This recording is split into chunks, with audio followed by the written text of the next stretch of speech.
Okay, hello everyone. My name is Laquan Williams, and in this video for today, I'm going to be talking about the Legends of Tomorrow's recent episode that just happened yesterday on the 17th of November 2021. It's season 7, episode 6. It's about halfway through the season. This season only has 13 episodes. The last season had 15. So I'm guessing if the next season is the last one, or this current season is the last one, it's possible. But more than likely, it's looking like the next season probably will be the last one, which will be season 8. It'll be more likely be 10 episodes or 8, I believe, but it'll probably end up being 10. A 2-part series. The first 5 episodes, like I said, the legends will probably be fixing some type of catastrophes throughout the timeline, and obviously it's in a space time continuum itself from the past and the future. You getting rid of enemies from the past, or who knows what, obviously, and fixing up the mistakes that they've made. And the other half of the season, which will be the other 5 episodes, or the other 4 episodes, because it could be 8 episodes in total, or 10, which will be them fixing up everything, basically obviously solving all their problems and getting rid of all the loose ends, and obviously moving on with their lives. And now they're going to have to hand the baton over to whoever's taking their place, and no one's going to be taking their place. So what I'm assuming is probably the Time Masters will probably come back with Rep Hunter and tell them that they've done a great job, and now it's time for them to go back to their regular lives, and probably their memories will be erased from the last 8 years. So they'll be back where they were before, and nothing that they have done previously will be remembered. Basically, what happens in this episode is the Legends are in 1986 in Chernobyl, very close by to a Soviet-Russian base camp and the nuclear reactors, and they're trying to stop that catastrophe from happening. But before that happens, obviously, they're trying to figure out how they can get out of there with the time machine that Dr. Gwen Davis built.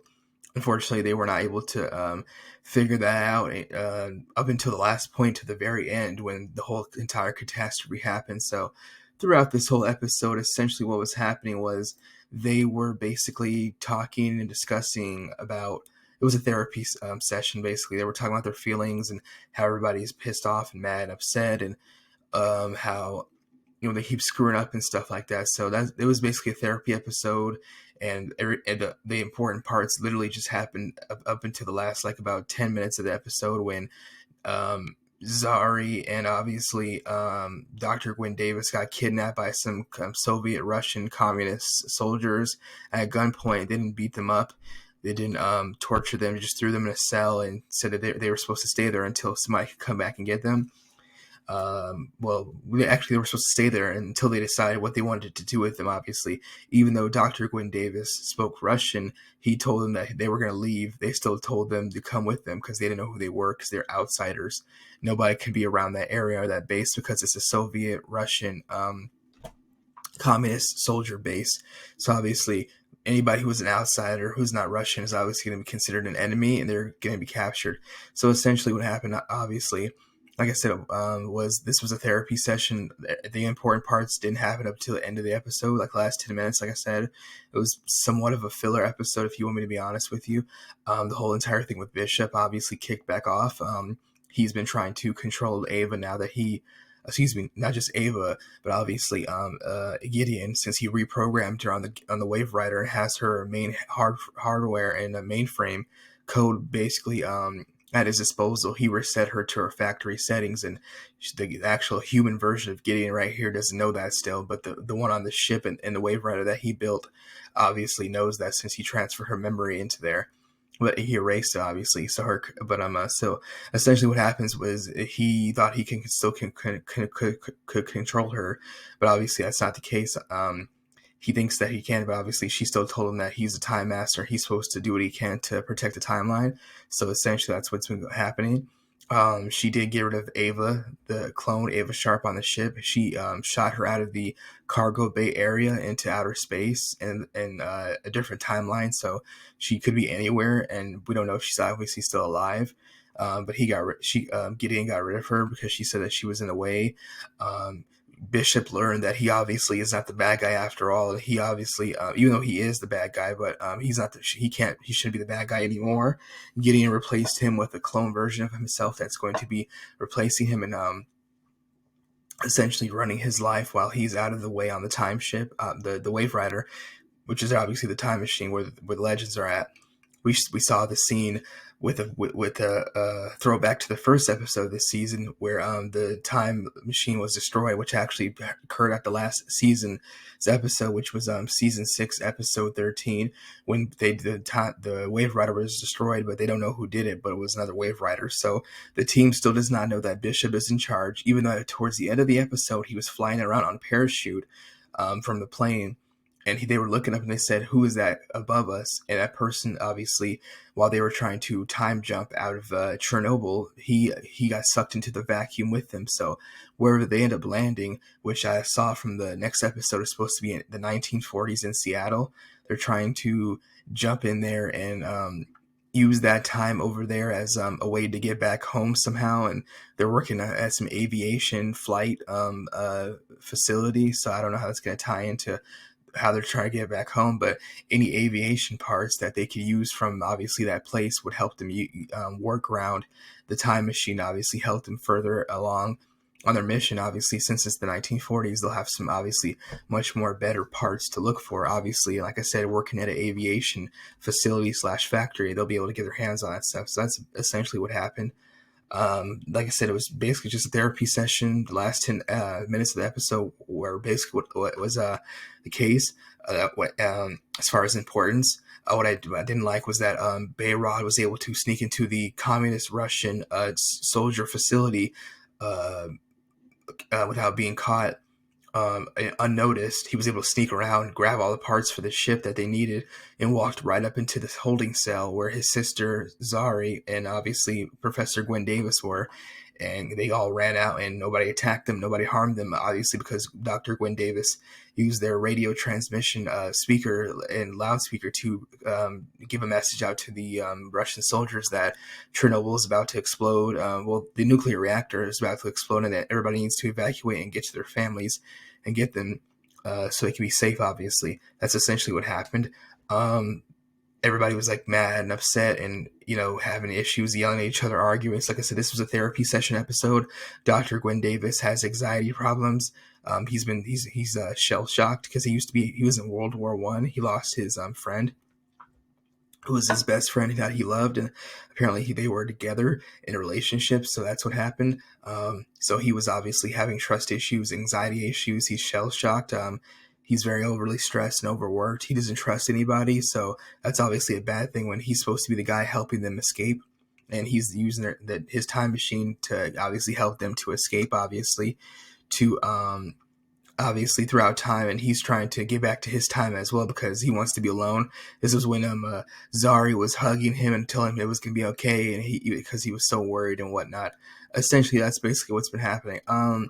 As far as what's been happening on the show, like I said, it's not just this past season, but is basically, like I said, I think that what's going on is essentially the show is not fun anymore. It's very boring. It's overly the comedy's gone overboard. It's very genetic, obviously, and it's not very fun anymore. Basically,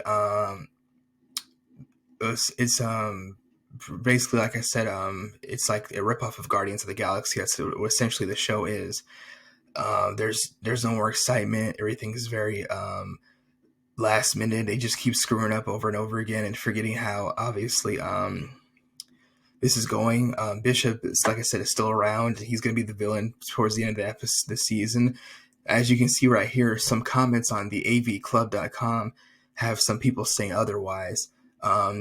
This person says that this was a good episode and it feels like it was meant to be a breather, but I wish the Legends had stumbled upon the fact that they were in Chernobyl a bit sooner to add some more urgency to the proceedings. And he's right. This person's right, whoever said this. Simon C. He's right. They didn't even know where they were at until the end of the episode when Behrad ran into the communist Russian facility which was obviously the soldiers, obviously hideout in their main command base. He grabbed a calendar and he looked at and he saw that it said 1986 and that they were in Chernobyl. So the whole entire team didn't know that, especially Gideon and also Gary, who are an alien and an AI system. Gary assumed that they were in the prehistoric times. I'm surprised he didn't know that they were in Chernobyl, and I was actually also surprised that Gideon didn't know that they were there too. So essentially, they were sitting ducks. They were kept talking about we're going to be attacked by dinosaurs. That obviously wasn't the case. So I don't know what's going on. Some other comments on here I wanted to read before I wrap this up. It says this person says that it's looking like that they're going to have Bishop join the Legends from last season, which is the regular version of himself. Well, technically the non-evil version of himself. It's not regular. They're both the same person. Just there's one evil, one good, one wrong. One good. It says that this person thinks that Bishop's going to join the team that Nate, the actor, his name is Nick Zano, who plays obviously Nate / Mr. Steele, is really leaving. I didn't write this in my impressions last week, but Nate casually, offhandedly saying "My Ray" when Zari said Davis looked like Ray was great. Why can't they just keep Ray and Nate on board? Well, Ray Palmer's gone, and he's not going to come back. I doubt they'll show him at the end of the season. I don't know if he's going to be on Legends of Tomorrow ever again and make an appearance besides the 100th episode reunion episode that they did a couple of weeks ago with all the people that were on the cast from the past who used to be on the show, with the exception of 4 people missing, which were Moana, Vixen, Heatwave, and the last person who was not there was Hawkgirl. Hawkman was there, but Hawkgirl was not there, even though they're a package deal together because they're a couple / obviously a team. She was not there, but he was. We'll see what happens with that. If Nate is leaving and Bishop is joining the team and he's still going to be on the show, I actually think that's quite pathetic, but I actually wouldn't be surprised. The writing on the show has lost all its creativity and spark, and it's boring, it's lazy, and it's just pretty, like I said, it's not entertaining anymore. It's not very fun. The jokes are aimed towards them being very funny, and it's a happy-go-lucky type of ordeal with superheroes, obviously. That's why I was kind of laughing when I hear people say that this is the best show in the Arrowverse. It's actually not, and you actually believe that. You probably didn't respect or care that much about Green Arrow and The Flash because they're too serious, and the tone's too dark and too broody, and obviously Oliver Queen's a very moody a moody person, and obviously how people liken him to being a Bruce Wayne type of character, and they're saying, oh, all these Batman characters, it's kind of a ripoff on, like, well, all these characters are still in the DC universe and they do interact with each other, and there are lots of crossovers that always happen, so there's always going to be other villains that branch out and join in, obviously, on them fighting each other. I mean, come on, Damien Dark's been on every show, The Flash, Legends, Green Arrow, except Black Lightning. He's and Batgirl and Superman, but he's been on most of the other shows, the original ones. Obviously, it was Green Arrow, The Flash, Legends of Tomorrow. Then obviously, Supergirl was right after The Flash, and then obviously Legends of Tomorrow. Then Black Lightning, Batwoman, obviously now Stargirl, and Naomi, and Superman and Lois just came out right after Black Lightning. So was about to be over, obviously. So that's basically what's happening with the show. If this is the last season, like I said before, I wouldn't be surprised, but it could be. I still predict that they might do one more season. Nate leaving right here, and him obviously not being on the team, and Bishop taking his place would be so weird, and it would not make any sense at all, because this is Bishop we're talking about. He was the villain on the show last season. He's the villain on the show this season. But now it's looking like they're going to make him into a hero. So how he gets away from Gideon, we don't know. But what I saw some other people saying, and I saw an article on some other websites that says that they're going to have Gideon versus herself. So towards the rest of this season, Gideon is going to be the bad guy, the villain who they're going to face. The AI version of her is going to go up against the human version of her. I don't know how it's going to work, obviously. That sounds very weird. I don't know how that would obviously fit into the show. But if they're gonna, it's looking like Bishop saying, because Gideon told Bishop he has to destroy the Legends. After a while, he said no. They helped me, gave me a second chance, so I don't want to destroy them. So essentially, he's going to be now the good guy. he's gonna learn the error of his ways and change his mind. So if Gideon's gonna be the villain, she can. I don't know what her powers will be exactly, but her being an AI system, she's kind of limited because she obviously can't do anything. She's regulated to the time to the Wave Rider. She can't jump through anything else. She's supposed to obviously help whoever the Time Master is navigate through time, save the timeline, and obviously prevent any anomalies from happening. So if she's able to turn into an Ultron-like character from the Age of Ultron and the Avengers and start jumping into spaceships and robots and stuff and destroying and causing havoc, I think that would not make any sense, but it is possible. I wouldn't doubt it. I don't know, obviously, but we'll see what happens. But this season of this show is halfway over. We'll see what happens with that. But she did make another clone version of Bishop, so that clone version of him is still out there in the other timeline, which he can't get to back on his timeline, which is 2246. That's the year, so she can keep him trapped there, and essentially that version of him can be brought forth to destroy the current version of Bishop. So we'll see what happens with that. But either way, Bishop is still a problem. She can, because Gideon still can control him in some type of way. She can still obviously manipulate him, and obviously, I would say essentially threaten him, but not blackmail him. It's possible, but we'll see what happens with that. Like I said, this was basically like a filler type of episode to a certain degree, because like I said, it's weird. This was about 41 minutes, almost about 42 minutes long. And the last 10 minutes was essentially all you needed to know to see exactly what was happening. It was a whole therapy session. Everybody was spilling their guts and how they were mad and upset, how they have anxiety issues and this and that. But you know what they weren't doing? They weren't looking for the parts to get the time machine up and running. They didn't even get that up until the end of the episode. But the only reason why they were able to get it is because Zari and also Dr. Gwen Davis were captured.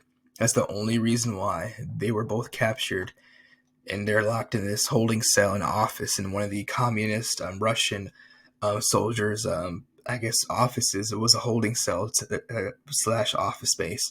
That's the only reason why they got the parts to his time machine to get the whole entire team out of there. Other than that, they didn't look around at all. Everybody was looking for wood, food, and also basically therapy sessions. Everybody wanted their time alone and their space separately into different groups and factions. Spooner was hanging out with Sarah Lance. They were looking for food. Gary and Gideon were looking for food as well. Ava and Azra were talking, and Ava was chopping wood with the axe that Azra made her out of magic, so she would chop wood. And Nate was by himself, talking to himself, making a decision about how he's going to present his decision to Zari for him to live with her in the totem, because she wants him to live with him there, which would essentially, like I said, speculate, is obviously leads to speculation, which this person right here at the bottom said at the bottom of this article right here, this comment, where Nate could be obviously leaving the show. As far as Bishop replacing him, that doesn't make any sense, but we'll see what happens with that. Other than that, obviously, some people are saying other things like, who turns on Bishop first, Ava or Gideon? It's obviously looking like it's going to be obviously Ava. Gideon, because that version of Ava on the ship, she got sucked out into the time zone in space, so she is obviously probably not alive anymore. We also don't know where she's at, so it's obviously Bishop. So we'll see what happens with that. Other than that, like I said, that's basically what's been going on. We'll see what's been happening. But yeah, this episode obviously is another head scratcher, because it doesn't make sense. Because remember, they're looking for the parts of the ship. They're looking for the parts for the time machine to help them get out of there. They didn't look for it at all. So the whole entire time, what they were doing was just looking for food and shelter, but they weren't looking for a way to get out of there. I thought that was very weird. It's obviously very strange. I'm like, okay, so if everybody has their own parts, Dr. Gwen Davis kept saying, oh, I'm not going to look for the parts because I'm a failure and I can't help you guys, so you just need to get away from me. So that's essentially what happened. So like I said, it's pretty pathetic and really lame, and like I said, boring how that's the case. It's like, well, we're not going to find what we need until the very end before things blow up, obviously, in our faces. That's basically what's been happening on the show for the past this past season. Obviously, it just seems like they just keep getting screwed up. They keep screwing things up more and more.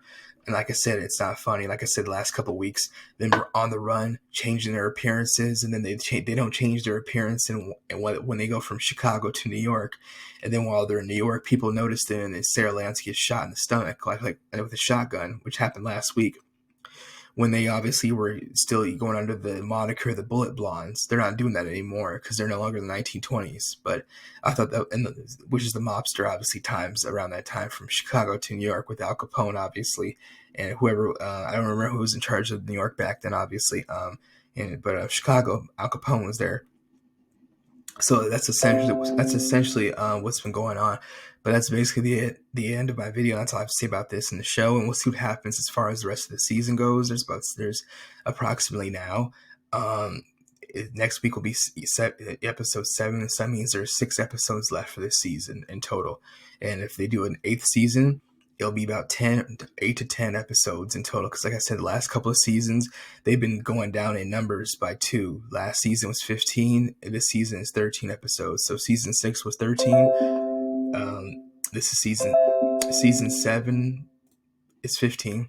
Excuse me. Season 7 was they're currently in. It's 13. Season 6 was 15. So it's, like I said, been going down in the numbers by 2s. So we'll see what happens with that. That's basically it. If you've been watching the show, let me know what you think about this episode and obviously any past ones. How do you feel about Nate leaving the show, if he is going to be leaving the show? Who do you think is going to replace him as a Bishop, or they're going to bring Rain Palmer back in? Or is it just going to be this current team right now, and they won't change it as far as bringing Bishop in? Because it's kind of weird if they bring Bishop in, don't you think so? Also, too, if Zari is going to live in the bubble, their totem with Nate, is the other version of her going to be out? So, which obviously would make sense, obviously, because one Zari is going to be out with the team, the other one's going to be in the totem with Nate living there. So that's what's going to happen. And if Bishop's going to be taking Nate's place, how does that work out? Also, like I said, it's going to be very weird if that's the case, but we'll see what happens with that. That's the end of my video, and that's all I have to say about this in regards to Legends of Tomorrow Season 7, Episode 6 review, and that'll be it. Thank you again for watching, and that's all I have to say about this. Bye. Thank you.